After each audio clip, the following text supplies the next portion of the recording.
Pozdravujem vás, som Lucia Jandačka, hypotekárna špecialistka, ktorá vám pomáha získať hypotekárny nový alebo refinančný úver s najlepšími podmienkami a najkratšom čase.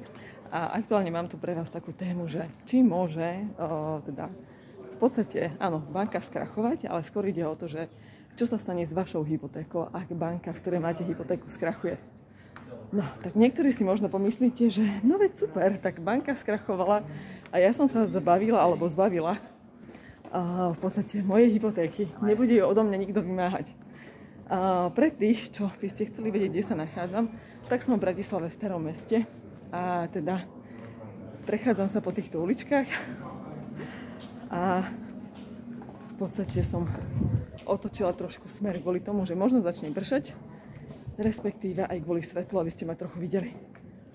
Takže čo sa stane s vašou hypotékou, ak banka, v ktorej máte hypotéku, skrachuje?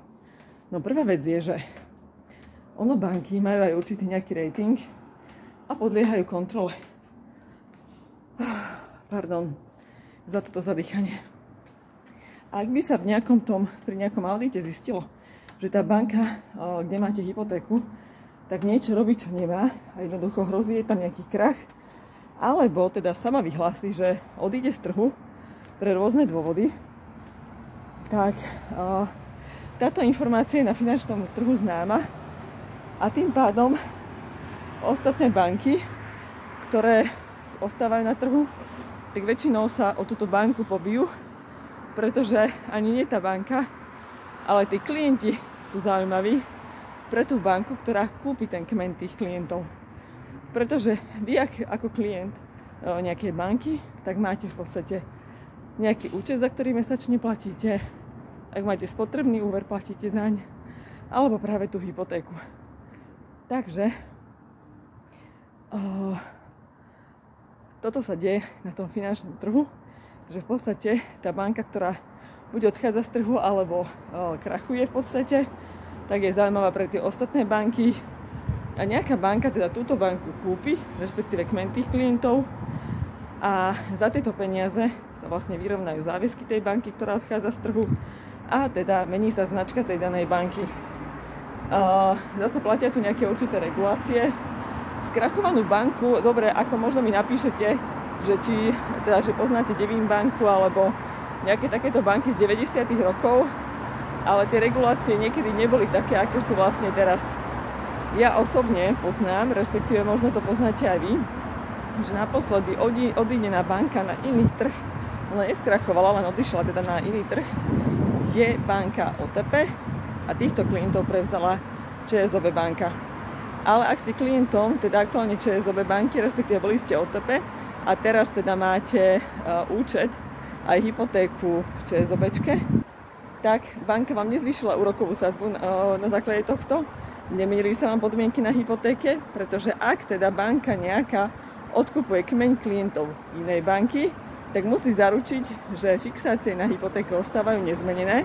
Samozrejme, ak má tá banka lepšie podmienky, ako máte vy aktuálne, tak je dobré komunikovať s tou bankou, aby vám to zmenila na prospech vás, ale podmienky sa vám nezhoršujú a ostáva to tak, ako to je do najbližšej fixácie. Čo sa ale teda čo sa teda klienti ešte obávajú, je to, že ak tá banka, kde ste mali hypotéku, odišla z trhu, takže táto nová banka vám môže tzv. Zosplatniť hypotéku. To znamená, že povie vám zo dňa na deň, že OK, milý klient, vráť nám do mesiaca všetky peniaze, napríklad vy máte hypotéku 100 000 eur a banka táto vám povie, že tak nám zaplať naraz 100 000 eur do mesiaca, máš na to mesiac. A teraz vy proste rozmýšľate, že kde tie peniaze zobrať. Či si predáte nehnuteľnosť, v ktorej bývate, alebo kde tie peniaze zoženiete. Tak toto sa tiež nemôže stať, lebo to je práve nejaká dohoda medzi tými bankami, že keď jedna druhú odkupuje, alebo teda kmeň tých klientov, že sa tie podmienky musia zachovať a toto sa nemôže stať. Keby sa to stalo, ale máte podľa mňa na to nejaký čas a áno, nemusíte spĺňať podmienky, ale to sa nestalo, ale akože ak by teda teoreticky, teraz toto je teória, ostatné boli fakty, ale toto je teória, ak by sa teda toto stalo, tak môžete požiadať inú banku o hypotéku a vlastne vyplatíte túto hypotéku tejto odchádzajúcej banky z trhu. Ale hovorím, to je veľká, toto bude teória. Nie je to podložené ničím, nestalo sa to v histórii. Jednoducho, to je len moje nejaké odporúčanie, keby náhodou. S tým, že čo ešte teda, z čoho môžete mať obavy, čo sa týka teda tej skrachovanej, odídenej banky z trhu, čo sa môže stať s vašou hypotékou je, že by vám zvýšila úrokovú sadzbu, to už sme si zodpovedali, že by vám zosplatnila hypotéku, že by zmenila nejaké poplatky, čo sa týka vedenia účtu.